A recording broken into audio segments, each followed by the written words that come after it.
India और पाकिस्तान के बीच हर मुकाबला सिर्फ एक क्रिकेट मैच नहीं होता, वो एक जुनून होता है मैदान पर भी और मैदान के बाहर भी। और जब ऐसे हाई वोल्टेज मुकाबले में कोई विवाद खड़ा हो जाए तो मामला सिर्फ स्कोरबोर्ड तक सीमित नहीं रहता, वो बहस बनकर हर गली, हर सोशल मीडिया प्लेटफॉर्म और हर क्रिकेट शो का हिस्सा बन जाता है। एशिया कप 2025 के सुपर 4 मुकाबले में ठीक ऐसा ही हुआ, जब पाकिस्तान के बल्लेबाज फखर जमान को तीसरे ओवर में थर्ड एम्पायर ने आउट करार दिया।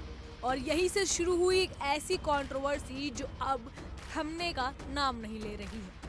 मैच दुबई के मैदान पर खेला गया, माहौल गर्म था, स्टेडियम खचाखच भरा हुआ था और हर एक गेंद पर चीख पुकार हो रही थी। भारत ने टॉस जीतकर गेंदबाजी का फैसला किया और पाकिस्तान की पारी की शुरुआत तेजी से हुई।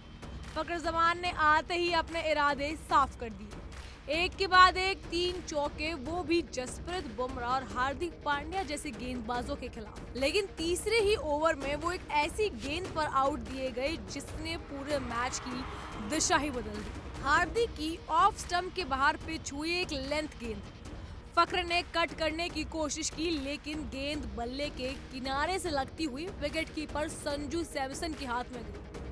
सैमसन ने शानदार डाइव लगाकर कैच लपका, या यूं कहें कि लपकने की कोशिश की। ऑन फील्ड एम्पायर ने इसे चेक करने के लिए थर्ड एम्पायर को रेफर किया और यहीं से शुरू हुआ असली ड्रामा। स्लो मोशन रिप्ले में साफ देखा जा सकता था कि जैसे ही संजू ने गेंद पकड़ी, उसका संपर्क जमीन से भी हो रहा था। कई एंगल्स में ऐसा लग रहा था कि गेंद घास को छू रही है, लेकिन थर्ड एम्पायर ने इसे आउट करार दिया। स्टेडियम में मौजूद पाकिस्तानी फैंस भड़क उठे, सोशल मीडिया पर हजारों पोस्ट आने लगे, नॉट आउट ट्रेंड करने लगा और पाकिस्तान के पूर्व खिलाड़ी इसको लेकर अपनी अपनी प्रतिक्रिया देने लगे। या यूं कहें कि पाकिस्तान के पूर्व खिलाड़ी इस मामले को लेकर बौखला उठे। इस पूरी घटना पर सबसे तीखी प्रतिक्रिया दी है पाकिस्तान के पूर्व कप्तान शाहिद अफरीदी ने। एक लाइव डिबेट में अफरीदी ने बिना किसी लाग लपेट के एम्पायरों की मंशा पर ही सवाल खड़ा कर दिया। उन्होंने कहा, लगता है इन्हें भी आईपीएल में नौकरी करनी चाहिए। ये बयान सीधा सीधा अंपायरिंग की निष्पक्षता पर चोट करता है। अफरीदी का इशारा था कि कुछ अंपायर बड़े T20 लीग्स में जगह बनाने के लिए भारत के खिलाफ पक्षपात कर रहे हैं। अफरीदी के इस बयान के बाद पूरे क्रिकेट जगत में भूचाल आ गया। कुछ लोगों ने उनके बयान को गैर जिम्मेदाराना बताया तो कुछ ने कहा कि उन्होंने वो बोला जो हर पाकिस्तानी फैन सोच रहा था। ये पहली बार नहीं है जब भारत पाक मुकाबले में अंपायरिंग विवाद बना हो।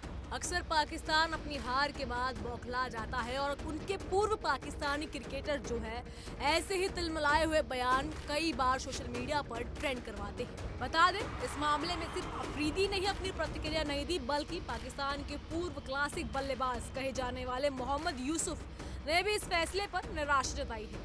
उन्होंने कहा, फखर जमान उस वक्त शानदार फॉर्म में थे और उन्होंने बुमराह जैसे बॉलर के खिलाफ अटैकिंग की शुरुआत की थी। अगर वो 10 ओवर तक टिक जाते तो हम एक बड़ा स्कोर खड़ा कर सकते। यूसुफ के ये ख्याली बयानी कितनी सच होती है ये तो खैर वक्त ही बताता। यूसुफ का मानना है कि इस आउट ने पाकिस्तान की पूरी रणनीति को तहस नहस कर दिया। मानो जैसे फखर जमान के अलावा इनके पास कोई बल्लेबाज ही ना हो कि जो आकर बल्लेबाजी कर सके। क्या पाकिस्तान के पूर्व क्रिकेटर्स को ही उसकी पाकिस्तानी टीम पर भरोसा नहीं है कि अगर फखर आउट भी हो जाते हैं तो कोई और आके बल्लेबाजी संभाल लेगा? क्या इतना भरोसा भी नहीं है पाकिस्तानी खिलाड़ियों को अपने ऊपर? इस विवाद में पाकिस्तान के सलमान अली आगा, जो इस समय कैप्टन की भूमिका निभा रहे हैं, वो कुछ ना बोले ऐसा तो संभव ही नहीं। आखिरकार लाइमलाइट तो उन्हें भी चाहिए है। सलमान अली आगा ने भी इस विवाद पर प्रतिक्रिया देते हुए कहा कि मैं अंपायरों की नीयत पर शक नहीं करता, लेकिन ये कहना जरूरी है कि टेक्नोलॉजी होते हुए भी अगर गलत फैसले लिए जाएं तो वो टीम के हक में नहीं होते। इस पूरी घटना में एक बार फिर डीआरएस और थर्ड एम्पायर टेक्नोलॉजी की विश्वसनीयता पर सवाल खड़े कर दिए। क्रिकेट अब सिर्फ बल्ला और गेंद का खेल नहीं रहा, अब वो टेक्नोलॉजी और निर्णय का खेल भी बन चुका है। बहरहाल भारत ने ये मैच 6 विकेट से जीत लिया, लेकिन पाकिस्तान की हार से ज्यादा चर्चा फखर जमान के आउट होने की थी। क्या वाकई वो आउट थे? क्या एम्पायर ने दबाव में आकर फैसला लिया? क्या अफरीदी का बयान सही दिशा में था या वो सिर्फ आग में घी डाल रहे थे? ये वो सवाल हैं जो हर क्रिकेट फैन के दिमाग में इस समय घूम रहे हैं। एक बात तो तय है, भारत पाक मैच में हार जीत से ज्यादा अहम होती है इज्जत। और अगर इनमें से कोई विवाद शामिल हो जाए तो वो पूरी दुनिया में सुर्खियों में आ जाता है। अब देखना ये होगा इस विवाद पर आईसीसी की क्या प्रतिक्रिया आती है और क्या भविष्य में एम्पायरिंग के मानकों यानी एम्पायरिंग के फैक्टर्स को बदला जाएगा।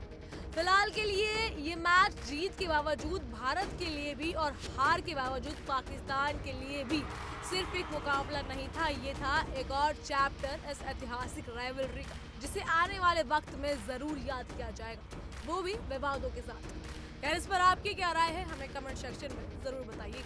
फिलहाल के लिए इतना ही। तमाम खबरों के लिए फॉलो कीजिए इंडिया डेली।